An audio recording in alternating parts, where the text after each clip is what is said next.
político, por ejemplo, que desde el Centro Democrático se cuestiona que estos bombardeos son meramente como para subir un poco en el tema de encuestas, pero que no tienen la profundidad real, ni son tampoco una política que quieran mantenerse frente a las FARC, sino que lo que se buscaría seguramente es bajar la tensión contra el gobierno y en el futuro buscar un cese bilateral. ¿Cómo lo percibe usted? Pues yo lo veo muy claro.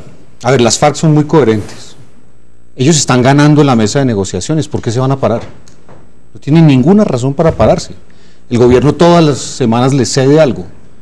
Luego, la ganancia que ellos están obteniendo es inmensa. Luego, por un incidente que se produce, incidente porque así llamaron ellos los 11 soldados asesinados, ¿no? Un incidente. Por un incidente como una bombita, ¿por qué nos vamos a parar? Entonces, estamos llegando a un grado tan absurdo que el gobierno está preso, no se puede parar de la mesa. Si se para de la mesa Juan Manuel Santos al otro día, vale un peso. Entonces él está preso de la mesa y las FARC están ganando. Entonces ahí se suman, como dicen por ahí, el hambre y las ganas de comer. O sea, Santos no puede pararse y las FARC no se van a parar. Entonces el proceso seguirá. Yo creo que estos bombardeos seguirá sin lapsos de tiempo, es decir... Pues el gobierno dijo hace como 2 meses que iba a fijar una fecha y nunca salió la fecha, por lo menos yo no la conozco. Dijo ya no más, vamos a fijar una fecha límite. Cada vez que hablan de eso, tienen que venir con el rabo entre las piernas de La Habana porque las FARC les dicen que, porque ellos son coherentes, ellos están en una estrategia de ganar espacio. Pues el discurso no ha cambiado y las pretensiones tampoco. Por eso, entonces ellos ¿por qué van a cortar un proceso en el cual mientras más tiempo pasa, más se debilita el gobierno y más ganan ellos? Carlos, entonces a mí me parece que ellos están jugando bien. Lo que pasa es que el Estado colombiano está jugando con las piezas que no son. ¿Qué dice usted? Porque también el presidente se ha dicho enfáticamente que que las FARC tienen que entender que el enemigo es el tiempo. Sí, yo pues personalmente creo que no quisiera ver la mesa de negociaciones como otro campo de batalla que es tal vez como se está evaluando. Es decir, en la mesa también se gana y se pierde y siempre se atribuye la ganancia a las FARC como si no fuera posible concebir un gana-gana, que es lo que yo creo que implicaría lograr la paz. Entonces, si cada avance de la mesa se lee en clave de derrota del gobierno o del Estado, digamos, y adicionalmente se considera que la única manera de recuperar, digamos, la supremacía del Estado frente a la guerrilla es la guerra, pues no vamos a avanzar. O sea, yo creo que hay un problema muy serio en la opinión pública de asimetría en la evaluación de lo que está pasando. O sea, nos desgarramos las vestiduras con los 11 militares muertos y nos falta salir a aplaudir con los 26 guerrilleros muertos. Así no se puede lograr la paz.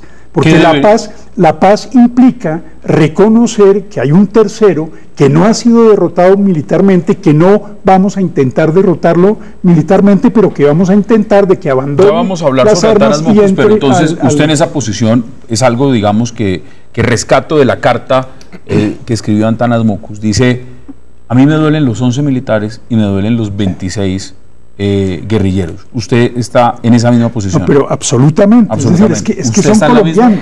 Aquí hay una cosa clara y es, todos son colombianos, pero los soldados y policías mueren en cumplimiento de un deber constitucional, de una misión que es salvaguardar la vida de los colombianos, y los guerrilleros mueren en una actividad criminal que ellos decidieron hacer cuando no es por reclutamiento forzoso, muchos menores de edad.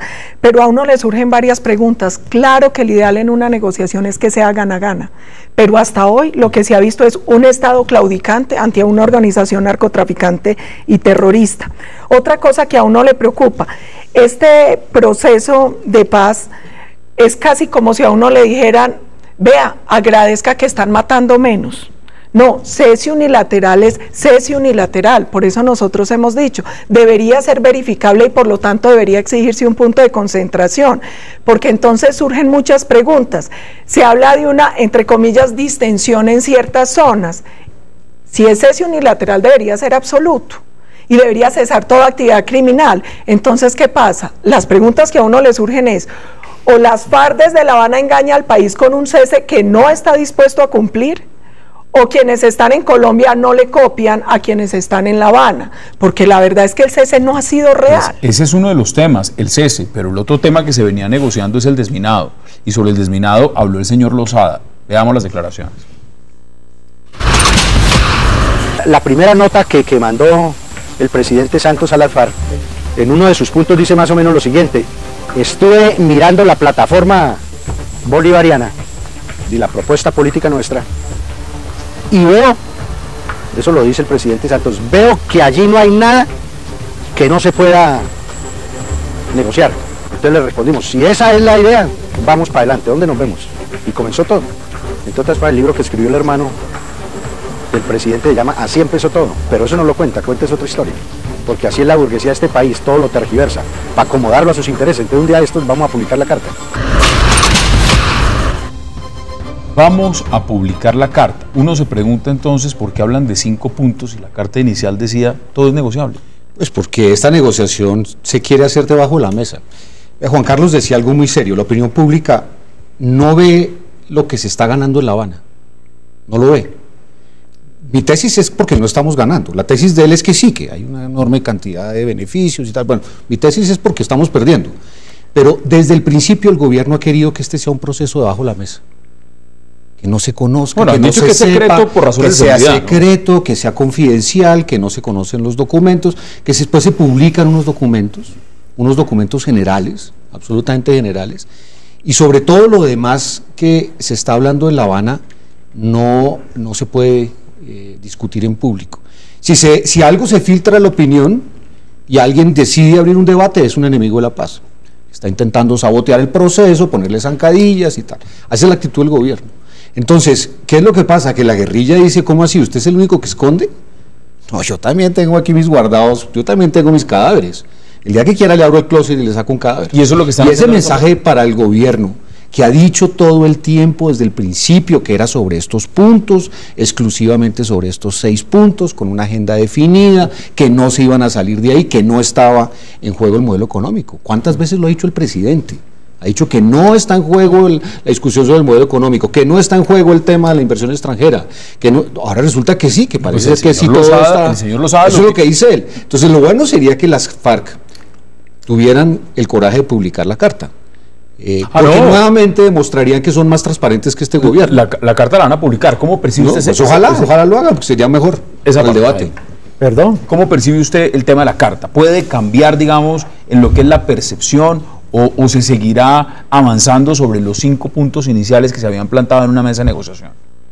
No, yo creo que, digamos, lo que es cierto es que hay 6 puntos de negociación, una agenda, que hay 3 preacuerdos sobre 3 de estos puntos que ya están convenidos con sus respectivas salvedades, que hay un acuerdo de desminado que teóricamente tendrá que ponerse en marcha, no sé cómo en medio de los bombardeos, no sé cómo se puede, sí, cómo se puede desminar en medio de los bombardeos, pero bueno, está acordado hacerlo, ya está pactado eso, e inclusive creo que está Lozada haciendo las gestiones para iniciarlo en el país, ¿no es cierto?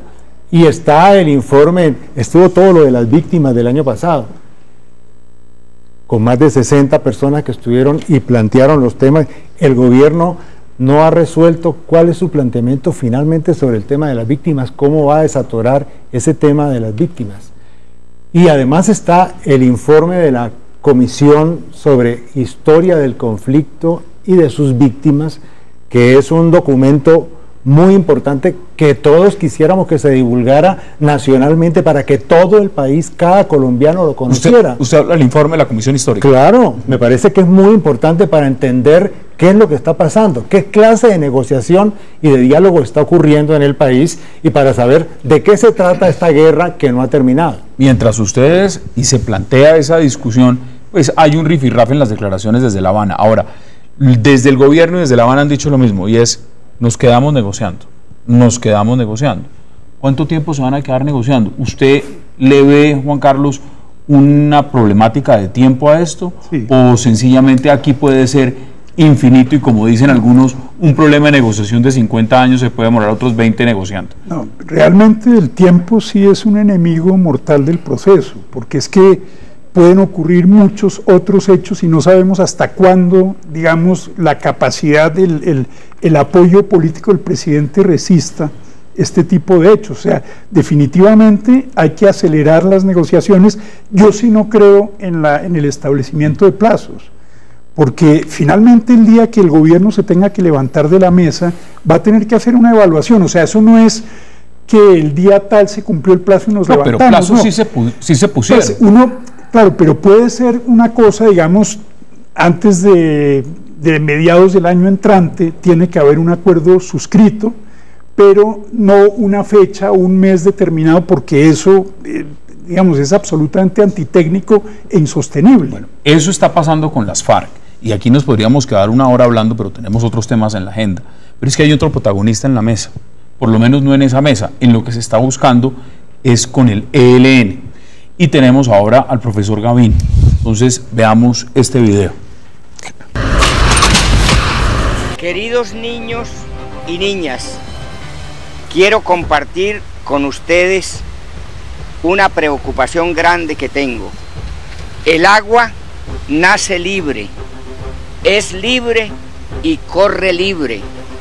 Sin embargo, un puñado de sinvergüenzas avarientos quieren volverla propiedad privada, cuando es un elemento que le pertenece a la humanidad, a todos los seres vivos, a los animalitos y a todo el planeta. Entonces yo quiero transmitirles este mensaje a ustedes para que más adelante, cuando estén grandecitos, también luchen por defender el agua, por defender las flores, por defender el medio ambiente, y para que Colombia sea un país hermoso y que le pertenezca a ustedes. Porque si dejamos que se acaben, se mueren los pajaritos, los árboles, y se mueren los seres humanos y se daña el planeta. Ay, qué pesar. Ay, qué pesar. Bueno, mi amores, así son las cosas. Ese video volvió a salir público pues hoy, ha generado también muchos comentarios. Red Más Noticias lo sacó en febrero de este año. Y es de enero. 10 de enero. Es de enero de este año. ¿Usted conoció al profesor Yarumo? A mí me tocó el profesor Yarumo. A mí me tocó el profesor Yarumo. ¿Y cómo le parece el profesor Gavino? Lo que pasa es que el profesor Yarumo no tenía que ver con narcotráfico. El profesor Yarumo sí cuida el campo, el agua y las flores. Mire, esto es parte de todo este show, de esta vergüenza en la que tienen ahora al país. ¿Sabe qué es lo paradójico? Uno ver al profesor Gavino con los niños, hablándoles del cuidado, pero también metiéndoles el tema de, ojo con las multinacionales, por eso embotellan el agua, ustedes son el futuro de la lucha. El mismo profesor Gavino, que recluta menores de comunidades indígenas en el Pacífico, el mismo profesor Yarumo, que les enseña a niños a enfrentarse contra la... Gavino, que les enseña a los niños a través del Frente Domingo Laín a enfrentar a la fuerza pública, el mismo profesor Gavino, que en el Cauca se va para las escuelas veredales a hacer también pedagogía para reclutar niños. Mire, esto es una vergüenza, esto sigue... Lo peor de todo este proceso es que el gobierno de Juan Manuel Santos ha permitido que se convierta en un circo que termina revictimizando a las víctimas y que termina un poco ridiculizando lo que hay en el fondo de tantos años de desangre del país a manos de estas organizaciones terroristas. ¿Cómo le parece el video? No, pues yo creo que, es decir, más allá de si el discurso es cierto o no, porque es que hay una depredación de los recursos naturales y efectivamente están en riesgo muchas fuentes de agua, o sea, eso no es, digamos, un invento de Gavino. Más allá de eso, pues bueno, digamos, sorprende la espontaneidad de los niños que tienen un guión preestablecido. O sea, me parece una cosa desafortunada, porque yo no creo que el ELN en esos términos tenga autoridad moral después de haberle puesto bombas al tubo durante tanto tiempo y haber generado tantos daños ecológicos, tenga autoridad moral, pero no pasemos de ahí a que está reclutando niños, porque no es verdad. No, o sea, sí es verdad, lo que está es cuidando la identidad de los niños para no ser objeto de crítica, pero simplemente está enviando un mensaje que a mí me parece un poco pues salió sobre todo ineficaz. Yo no creo que nadie le vaya a comer mucho cuento a este discurso, pero no creo que le permita a uno saltar a que es una expresión del reclutamiento de, llevémoslo a un juzgado para que inicien mire, pero es que el reclutamiento de menores no es un invento. Las cifras de las organizaciones demuestran que a 2014, 624 niños que fueron arrebatados, que fueron desvinculados de organizaciones, pertenecían al ELN. Eso no es un invento. No, claro, lo que hacen en el Tambo Cauca, el ELN, reclutando menores, no es un invento. Lo del Pacífico no es un invento. Uno no puede esconder una realidad de una organización narcotraficante y terrorista que recluta menores y que ahora sale con el videito del profesor Gabriel. Yo no niego que pueda haber reclutamiento. Lo que digo es que el video no está orientado al reclutamiento. Uno ve el video, y pues le pregunto, ¿usted ve el video y qué piensa? ¿Eso es un curso de ecología? No, obvio que no, lo que es el cinismo llevado pues al extremo. Estos son los hombres que más daño le han hecho a los ríos en el país, volando el oleoducto miles de veces, y aquí no estoy exagerando, miles de veces. Si alguien le ha pegado al oleoducto Caño Limón Coveñas es el ELN, le dio las veces que quiso, generando toda clase de derrames, destruyendo la naturaleza. Gente que hace depredación del bosque tropical para sembrar cocaína, y ahora resulta que son dando clases. Es un poco como lo que está sucediendo en La Habana, que parte de lo que los colombianos sienten, y yo creo que la incomprensión de la gente en La Habana es muy fuerte, es que les estamos saliendo a deber. O sea, la gente dice, pero un momentico, los 30 y pico millones de colombianos que nunca han empuñado un fusil, es que, a ver, vamos a salir a deberles y a pagarles a ellos. ¿Por qué razón? Santrich ha dicho que estos niños, gran parte de estos niños, son refugiados en las FARC. Y aquí estamos viendo un discurso que es un discurso también de hablar del medio ambiente, y en el medio ambiente pues los grandes enemigos de Colombia son las multinacionales, los terratenientes. Ellos están cuidando los pajaritos. Sí, y yo prefiero hablar de las menores de edad embarazadas y que las obligan a abortar. O sea, es que es demasiado. Llega un momento en el cual uno no puede ser así de cínico, porque es que todo discurso político pierde base cuando uno parte de la base que los demás son tontos.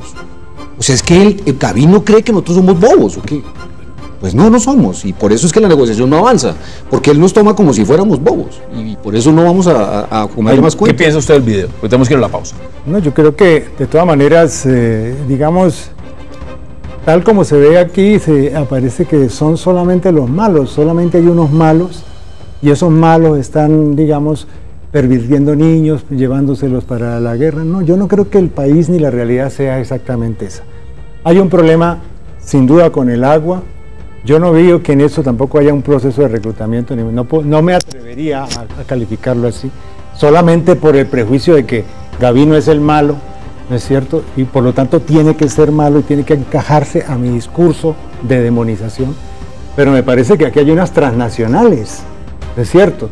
El caso de Betania, el caso del Quimbo, actualmente en el Huila. ¿Qué pasó con los peces, con los del desove? Es decir, el río Ranchería. El río Ranchería, que ahora lo quieren cambiar. El caso de Ibagué, que está sin agua desde hace como 2 o 3 días por toda la intervención en la altura de la Colosa con relación a la intervención en materia de oro en manos de unas transnacionales. Yo creo que esos son temas de interés de este país. Pero eso tenemos que discutirlo los colombianos, sin armas, desde luego. Pero tenemos que resolverlo los colombianos entre nosotros, porque son los problemas reales de la vida de este Pero país. ¿No sería mejor en un video, y tengo que ir a la pausa, en ese video que saliera Gavino, por ejemplo, diciendo, a ver niños, ven y les explico por qué yo dinamito este oleoducto, que al final cuando yo lo dinamito va a soltar miles de galones de crudo que van a caer al río y se va a contaminar el río? Yo estoy dinamitando este oleoducto precisamente porque estoy luchando por los recursos naturales de este país y me interesa que ese petróleo se quede aquí. Prefiero que contamine el río a que se lo lleve una transnacional, y no estar diciendo que está cuidando los pajaritos. O podría contar la historia distinta desde la perspectiva de lo que realmente están haciendo, porque venir a decir que están cuidando los pajaritos y el agua y los páramos, ¿eso se lo creen los colombianos? Qué pesar. No, y el final del video es: ustedes son el futuro de la lucha. Bueno, mire, yo si quiere que le dé una opinión sobre el video, es, digamos, absolutamente superfluo, como cuando no contraproducente. O O sea, no va a ser el ELN el que nos dé, digamos, lecciones de medio ambiente, de protección, etcétera. Deberían actuar de una manera más proactiva hacia la paz y no tratar de lavarse la imagen a través de este tipo de salidas publicitarias o bueno, que no bien editado sí está. Tenemos que ir a la pausa, son las 7:29 de la noche. Recuerde, usted puede entrar a @enjaquediatv y enviarnos sus opiniones y comentarios. Al regreso, vamos a hablar de unas declaraciones que han generado mucha controversia, explosivas, del exalcalde de Bogotá, Antanas Mocus. Ya regresamos. Pues quiero ayudar en el debate, diciendo de alguna manera yo también fallé, e invito a la gente que en el pasado falló, a que nos reconozcamos, a que aceptemos, digamos, la cruda realidad. Recibí un tris de entrenamiento para aprovechar, digamos, el cuarto oscuro que yo tenía en el que tomaba fotografías, para ayudar a producir documentos eventualmente falsos. Bueno, estoy haciendo esto porque creo que es indispensable para lograr entender lo que es la justicia de transición y lograr entender lo que es la búsqueda de la verdad en ese proceso de justicia transicional, y sobre todo la no repetición. Es decir, si la gente ve la complejidad de mi vida, estoy seguro de que no volverá a caer en la tentación. Esas son las declaraciones de Antanas Mocus esta mañana en la FM. La carta salió publicada el día viernes. ¿Cómo le pareció la carta? ¿Cómo le pareció las declaraciones? Mire, muchos salieron a decir, todo lo de Mocus se lee como un ejercicio pedagógico. Yo diría que es la confesión de unos delitos. Y ¿sabe a mí qué me preocupa? Que uno lo que nota es que en este proceso quieren hacer ver que aquí los malos y los responsables somos todos. Entonces hay 13.000 empresarios que, ojo, no apoyan el proceso de justicia transicional. Mocus dice, no, es que de justicia transicional, es que yo también. Y le están diciendo a los militares que están privados de la libertad, es mejor justicia transicional, es que ustedes también. Mire, a mí esto me parece una vergüenza. Primero, porque nosotros no podemos equiparar a toda la sociedad con el mismo rasero. Yo tengo 41 años, yo he pasado por las mismas dificultades que han pasado millones de colombianos, y nosotros nunca empuñamos un fusil para cambiar un modelo social, económico y político a las malas. Y aquí lo que están pretendiendo con este proceso es que todos somos igual de malos, todos somos igual de culpables, entonces viva la justicia transicional y vengan a ver si nos convencen a todos de borrón y cuenta nueva. ¿Cómo lo percibe usted? ¿Es una declaración, es una carta, es un mensaje pedagógico o es otra cosa? No, yo creo que hay que presumir la buena intención de Antana. Yo creo que él quiere seguramente aportar alguna idea, algunas cosas al tema del diálogo, pero me parece que, digamos, las confesiones que él hace, que hizo, que no dejó de hacer, no es lo que resuelve el problema en este momento. Me parece que en este momento hay necesidad de aclarar bien, digamos, que no estamos en una discusión entre buenos y malos. Esto no es una cuestión de buenos y malos, y que los malos son unos solamente, y que aquí hay que resolver un problema de una guerra muy larga, muy compleja, que requiere de salidas en el plano de la justicia. Se lo pregunto de otra forma, para que entremos en materia, por ejemplo, desde otra perspectiva. Pongamos un nombre, Álvaro Uribe Vélez. Si Álvaro Uribe Vélez dijese hoy, escribe una carta diciendo: yo hace 30 años falsifiqué cédulas para el señor Mancuso o para Carlos Castaño, o yo en un cuarto oscuro de mi casa le di o escondí al señor Jorge 40. ¿En qué estaríamos hoy en la discusión? ¿Estaríamos mirándolo también como un mensaje pedagógico frente a la paz, o estaríamos diciendo, o desde un gran sector de la población colombiana, a ese paraco hay que llevarlo ya al búnker a que lo condenen y lo procesen?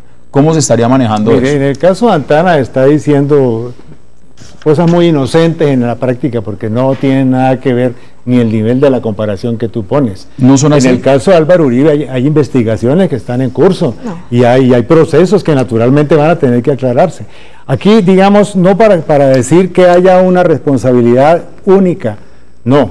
Aquí tenemos que mirar cómo se puede salir de una guerra de más de 50 años, en donde toca escoger entre la necesidad de una solución política o una solución por la fuerza, que seguramente no va a resultar solución. ¿Cómo lo Ese es un usted? problema real. Yo voy a ir más al caso personal.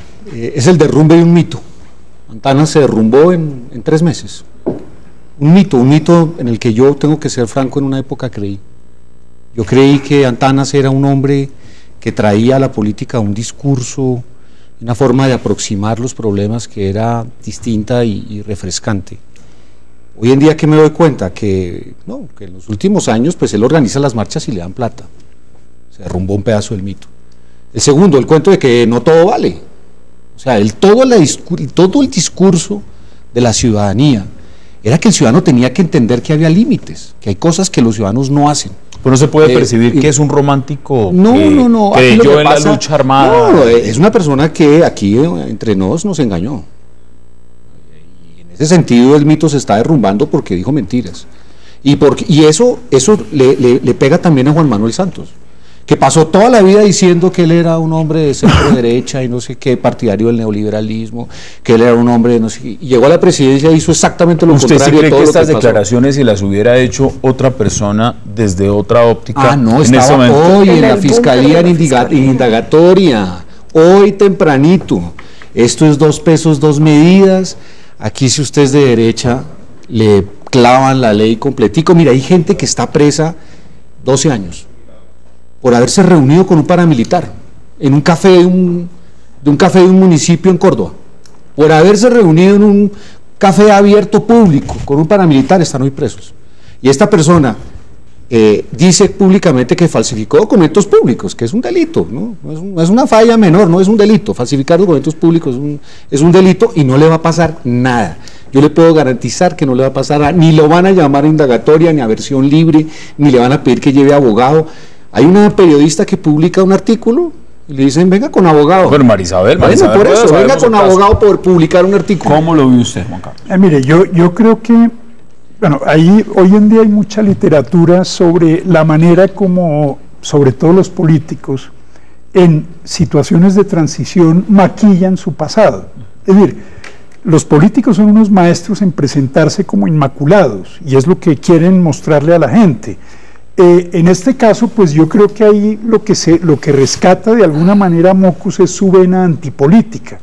Y dice, bueno, yo voy a hacer un reconocimiento de que hice algo que hoy está visto de una manera muy negativa, porque no nos olvidemos del contexto histórico. Yo, sin duda, durante mucho tiempo, y probablemente el doctor Caicedo también, fui un creyente en que los propósitos de la guerrilla estaban legitimados y justificados. Eso no me puede llevar, pues no estoy reconociendo un delito. Juan Carlos, pero ideológicamente usted está diciendo algo con los que muchos colombianos podrán pensar lo mismo. La pregunta es, ¿usted en algún momento en su casa, en un cuarto oscuro, escondió a alguien de las FARC? ¿O usted falsificó documentos para las FARC? ¿O usted... marihuana? No, porque eso es muy distinto. O usted... Vamos a tener que ir a entregarnos a la fiscalía. Porque la pregunta es muy clara. Es decir, aquí hay un doble rasero, es decir, lo que está diciendo Antanas Mockus podrá sonar para muchos como un romanticismo de izquierda, como quien dice, ay, qué ternura, qué belleza, pero si lo estuviera diciendo otro señor en otras circunstancias, en este momento estaría preso.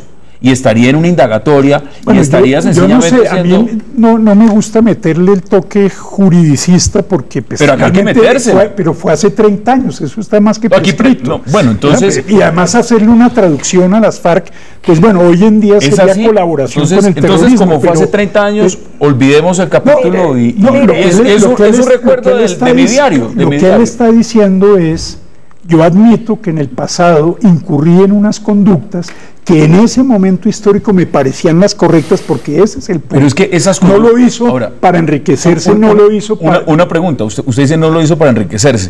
Andrés Felipe Arias lo que hizo tampoco lo hizo para enriquecerse y ahí está condenado. Ahora, acá hay un tema, y se lo planteo también, es que Antanas Mockus aspiró a la presidencia de Colombia. ¿Por qué sí fue muy hábil para decir yo sufro de Parkinson y no para decir yo fui auxiliador de las FARC? Es decir, no debió decirle, yo fui simpatizante de las FARC y le ayudé a las FARC. Cuando estaba en su aspiración presidencial, ¿no hubiera sido más noble y más directo decirlo en ese momento? Aquí hay varias cosas. La primera es, todo el tiempo en Colombia estamos usando la ley, como dirían en mi tierra, según el marrano. Les doy un ejemplo. Cuando nosotros hicimos la ley de justicia y paz y dijimos 8 años para los paramilitares, no nos bajaron de paracos. Hoy decimos, ¿por qué no les aplican el mismo rasero a las FARC? Igual de asesinas, igual de narcotraficantes, horror de horrores. Ellos no pueden pagar un solo día de cárcel. Andrés Felipe Arias no se robó un peso. Lo condenaron a 17 años porque supuestamente no podía firmar un acuerdo que han firmado todos los ministros con el ICA, una entidad de la OEA, y a nadie le pareció raro y nadie se rasgó las vestiduras. Yo creo que en Colombia tenemos que aprender una cosa y es a ser serios. La ley es dura, pero es la ley, y la ley debe ser igual para todos. Gran parte del desastre que vive hoy Colombia es que aquí se perdió el Estado de Derecho, es que aquí se perdió la fe en la institucionalidad, en la justicia, porque la aplican de manera aleatoria. Un punto que me parece que esto sí es el tema de fondo, más allá de las declaraciones de Mockus, que pues, son tristes. Es un personaje que está en una decadencia absoluta, pues, ¿no? Pero es el tema de la FARC política. Es un tema que no se puede tocar tampoco. Pero ¿cómo insinuar que aquí hay periodistas, que aquí hay auxiliadores de la guerrilla, que hay infiltrados en el ejército, que hay infiltrados en la policía, que hay en la fiscalía. Decir que hay gente que trabaja para las FARC en el Estado colombiano es como si usted fuera una especie de salvaje. Pues y resulta que aquí lo que estamos descubriendo es que una persona que en un momento pudo haber sido presidente de la República trabajó para las FARC. Entonces imagínense si yo dijera hoy que yo fui representante de la Cámara, pero que yo en mi época mozas trabajé como espía de Venezuela. A ver, ¿qué me pasaría a mí? ¿Me fusilarían o no? Bueno, pues eso es lo que está pasando aquí. Lo que pasa es que usted le hizo cédulas a Jorge 40. No, bueno, eso podría ser otra cosa, pero en este caso, digamos, un elemento como de traición a la patria. Porque en el fondo, pues sí, si uno aspira a dirigir el Estado colombiano, pues haber trabajado con una institución que quiere destruir el Estado colombiano, pues bueno, es una traición a la patria. Por lo menos desde el punto de vista político, en marketing político, era muy importante saber eso en el momento de una campaña. Pero por supuesto que habría sido. ¿Y cuál habría sido la reacción simplemente de los desde ese punto, Jaime? Pero ¿qué es ser auxiliar de las FARC? Bueno, ¿qué es ser auxiliar de las FARC? Es opinar, es decir, hice hace 30 años algo en lo que creí en ese momento. Eso es ser auxiliar, y entonces eso te conduce a la judicialización, y por lo tanto pero es que hay gente que creyó que los paramilitares eran la salida. Reunirse a ver, aquí no vamos a entrar a justificar a unos a otros. La pregunta es muy clara, Jaime. Digamos, reunirse con Jorge 40 en una finca, ¿lo convierte a una persona en paramilitar? Una reunión con Jorge 40. De las condiciones, de las circunstancias. Hay personas que están condenadas a 12 años de cárcel por parapolítica por eso, por haber estado en una finca reunidos con el señor Jorge 40. Si alguien es solamente eso, no tendría razón. Pero seguramente hay otros elementos.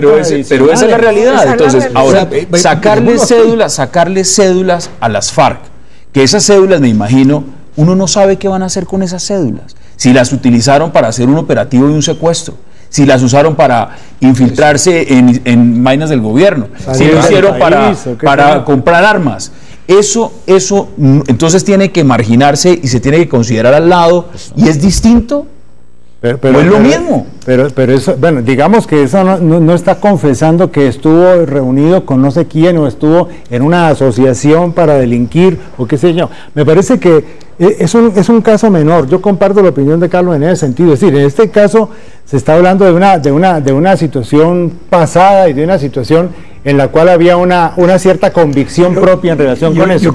Otra cosa es la vinculación con el narcoparamilitarismo. Otra cosa es la responsabilidad del paramilitarismo con las matanzas, la determinación de crímenes contra civiles desarmados de la izquierda en este país, dirigentes sindicales. Aquí hay un problema. Aquí hay que recordar, y tengo que ir a una pausa porque no el tiempo ya está volando. Lugar que una confesión de Mockus, lo que usted menciona es muy cierto, porque aquí las únicas pruebas, como los computadores de Raúl Reyes, eso sí no son viables. Cadena de custodia. Alfredo Ramos está preso por haberse reunido aparentemente con unos testigos falsos aparentemente, nada más. Aparentemente los testigos que dicen que él estuvo en la reunión resultaron falsos. Y Piedad Córdoba ha ido ¿cuántas veces a reunirse con los cabecillas de las FARC? Hay fotos. Ahí no le pasa nada. Luis Alfredo Ramos está en la pongamos este tema en jaque porque tengo que ir a la pausa. ¿Quién está en jaque con estas declaraciones de Antanas Mocus? Yo creo que hoy en jaque está la institucionalidad y la justicia colombiana, que está demostrando una vez más que tiene doble rasero. ¿Quién está en jaque? La hipocresía colombiana. La hipocresía colombiana. Claro. ¿En jaque quién está, Jaime? La hipocresía. La hipocresía. ¿Y para usted quién está en jaque? El fiscal que no va a hacer nada. Está en jaque, no va a hacer nada. Para ustedes, ¿quién está en jaque? Pueden escribirnos a nuestra página en Twitter, @enjaquediatv, y enviarnos sus opiniones y comentarios. Al regreso vamos a hablar de algo muy simbólico. Está en los renders, está en los cheques, está en las maquetas. Ojalá se haga realidad. Vamos a hablar del metro de Bogotá. Ya regresamos.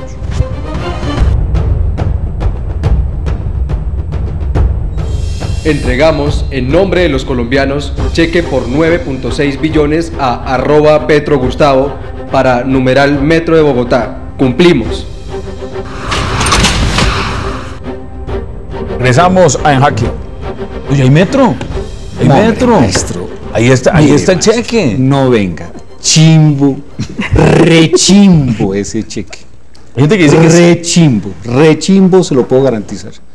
Lo puedo garantizar por varias razones. Primero, porque no hay diseños, porque no sabemos, la ruta es la mitad de lo que se ha previsto inicialmente. Hay gente hablando de que el metro podría costar tranquilamente, si se hace de forma subterránea, 25 billones de pesos, y por lo tanto, pues los 9 que está poniendo la Nación, más los 4 que pondría el distrito, no alcanzaría sino para la mitad del metro. Entonces esto es un cuento chimbo, como todo lo de Juan Manuel Santos con Bogotá. Este es el presidente de Bogotá que menos ha hecho por esta ciudad, que abandonó a esta ciudad y la dejó a su suerte, y de paso pues tenemos el peor alcalde del país. Entonces, cuando uno tiene la conjunción de un gobierno que no le interesa a la ciudad y de un alcalde que tampoco le interesa a la ciudad, pues naturalmente aquí estamos en una cosa... El concejal Roberto Sáenz decía que vamos a tener un metro de un metro. Dice que es más fácil. Es una bonita imagen, pero lo que quiero decir es que, mire, el gobierno no está pudiendo financiar las vías de cuarta generación porque no pudo vender Isagen. Tiene un roto presupuestal que algunos estiman en 12 billones sin Isagen. O sea, estaremos hablando de 17 billones de pesos. Entonces hoy aparece el ministro de Hacienda, que no tiene un peso en el bolsillo, con un cartoncito diciendo, mire, aquí hay 9 billones para el metro. Todo el mundo sabe más tarde que esa plata no está. En Red Más va a estar ahorita más tarde el ministro justamente explicando esos recursos. Muy bien, vamos a ver dónde lo saca. ¿Cómo ve usted el cheque? Oye, bueno, lo del cheque me parece, pues, no sé, pues, un poco lamentable. Es jugar con la virtualidad. O sea, en eso del metro, lo que se ha hecho es jugar con la virtualidad y con el anhelo de los bogotanos de tener un metro. Yo personalmente no conozco en detalle. Ahí está la plata, ya la acaban de entregar. Es que esto no lo está entregando un gerente de un banco, esto lo está entregando al presidente, al alcalde mayor. Pues, no hay que creerles. No, pues uno pensaría que quieren ser creídos, pero pues personalmente no les creo mucho que esa plata efectivamente exista, aunque creo que debería hacerse un esfuerzo financiero para poder entregarle a Bogotá un metro. Eso es otro problema. ¿Usted sí cree? Ahí está el cheque. Cuando Santos anuncia algo, hace todo lo contrario. O sea, yo hoy estaría triste, y estoy triste por Bogotá, porque si mostró cheques que no hay plata. Y nosotros lo que hemos dicho es, pensemos a Bogotá 50 o 100 años, elaboremos de verdad un plan maestro de movilidad para Bogotá, donde se tenga en cuenta el tema de transporte como un tema integral, un poco lo que se trata de hacer en Medellín, metrocable, tener tren de cercanías. Yo creo que eso es urgente para Bogotá.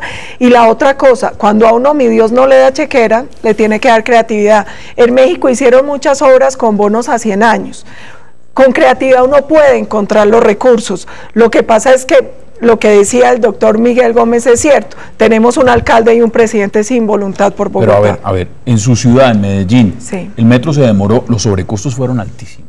Además se demoraron más de 10 años haciendo. Pero ahí está. Pero ahí está. Funciona muy bien. Esos 10 años sirvieron para algo que tiene que empezar a hacer Bogotá hoy es... Si van a tener metro en 10 años, hoy tienen que empezar a crear la cultura metro, la cultura del respeto, de la valoración por ese bien público. Aquí estamos tratando de que la gente no se mate en Transmilenio porque los robos son impresionantes. ¿Cómo ve usted, ya, por lo menos en la foto, ya están los recursos. Ahí está el cheque, ahí está la plata, está el señor ministro, está el presidente, está el alcalde Gustavo Petro, no se alcanzan a ver muy bien, creo que es el ministro del Interior también que está del otro lado, Juan Fernando Cristo, todos muy contentos. ¿Cómo ve usted lo Mire, hace falta el cheque de la voluntad política para tomar la decisión de hacer lo que Bogotá está necesitando desde hace 60 años, que está planillado, que está descrito, que está estudiado bajo todas las modalidades. Ese cheque, aéreas. ¿Quién lo gira entonces? El de la voluntad política. Eso tiene que venir del gobierno nacional en primer lugar. Y me parece que en ese sentido el gesto simbólico tendría esa interpretación, pero me parece que resulta ridículo cuando no hay detrás de ello realmente ese sentimiento de que hay que echar para adelante con una decisión clarísima sobre la construcción del metro en Bogotá. Y me parece que en ese sentido Bogotá ha hecho esfuerzos claros.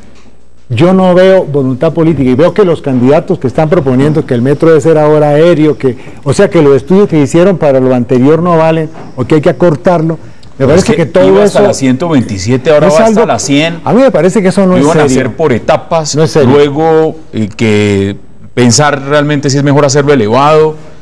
Al final iba en 20 billones, giran 9.6, el distrito tendrá que poner 4. A ver, ¿esto qué? No, es tristísimo. Yo estuve hace poco en Medellín y el día 15 de agosto del año próximo va a inaugurar la primera línea de tranvía. O sea, uno no puede creerlo, ¿no? Tienen cables, tienen metro, tienen un equivalente de Transmilenio, es menos sofisticado, pero es un equivalente de Transmilenio. Tiene una ciudad que invierte, y es una ciudad con una topografía difícil. Todo el mundo sabe que Medellín no es un sitio fácil de moverse, pues está en un valle muy encerrado. Y ahora van a tener tranvía. En Bogotá, por Dios, es que no se puede hacer nada. Tenemos bicicletas. Bicicletas, cada vez más bicicletas. Está muy bien, vamos a ser todos campeones de ciclismo, pero realmente aquí el desgreño y el descuido por la ciudad al final de todo viene lo más grave y lo más preocupante, y es lo siguiente: estamos en un proceso electoral donde vienen unas elecciones muy importantes para Bogotá, en lo que es consejo y por supuesto para todo el país, en gobernaciones, alcaldías, asambleas departamentales y consejos. Se va a terminar esta campaña a la alcaldía politizando otra vez con el tema del metro y no vamos a tener metro. Ese es el pronóstico de lo que viene para Bogotá, Juan Carlos. Yo realmente pienso que el tema del metro, bueno, como muchos otros temas de Bogotá, se ha hiperpolitizado en el peor sentido de la palabra. Es decir, realmente no parece haber alguien, digamos, primero con el músculo político y con los recursos y con la voluntad para impulsarlo. Entonces lo que hay es como una pelea, digamos, de mutua neutralización. Si Peñalosa dice una cosa, el otro dice otra. Creo también que ha influido el hecho de que las últimas administraciones hayan sido de izquierda, no tanto porque hayan sido de izquierda como porque probablemente no le quieren dar, digamos, el lujo de ser quienes inician y quienes impulsan el metro. Creo que eso ha influido, pero para terminar es que creo que el propósito del metro se ha hiperpolitizado y realmente nadie ha demostrado un interés sincero en que esta ciudad pueda mejorar su... Estamos en menos de minuto y medio, en 20 segundos, dame sus conclusiones. ¿Vamos a tener metro o vamos a seguir en lo simbólico? Yo espero que tengan metro y yo espero que por fin una promesa de Santos se haga realidad, la primera en tantos años. ¿Vamos a tener metro? Él conoce muy bien Bogotá, ha sido concejal por Bogotá, todo. Aquí le metieron la idea del Banco Mundial de que Transmilenio iba a reemplazar el metro en Bogotá. Eso era falso entonces y sigue siendo falso hoy. Tenemos que trabajar por la idea del metro y lo que está en jaque es esa postura de equivocar y de no tener voluntad política para decidir cuestiones estratégicas de una ciudad como es el metro. ¿Quién queda en jaque? Hombre, aquí queda en jaque los bogotanos, cuya calidad de vida se deteriora pues aceleradamente. Los bogotanos que pagan impuestos altísimos por vivir en una ciudad cada vez peor.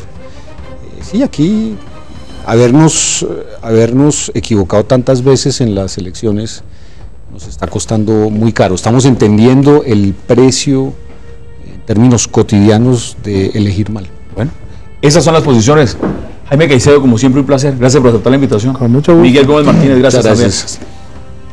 Congresista Pablo Holguín, gracias por aceptar la invitación. Muchas gracias. Y Juan Carlos Paló, gracias también.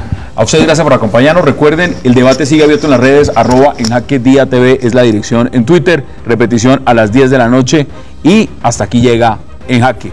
Como todas las noches y a principio de semana hacemos contacto con el set de Red Más Noticias y Camila Zuluaga.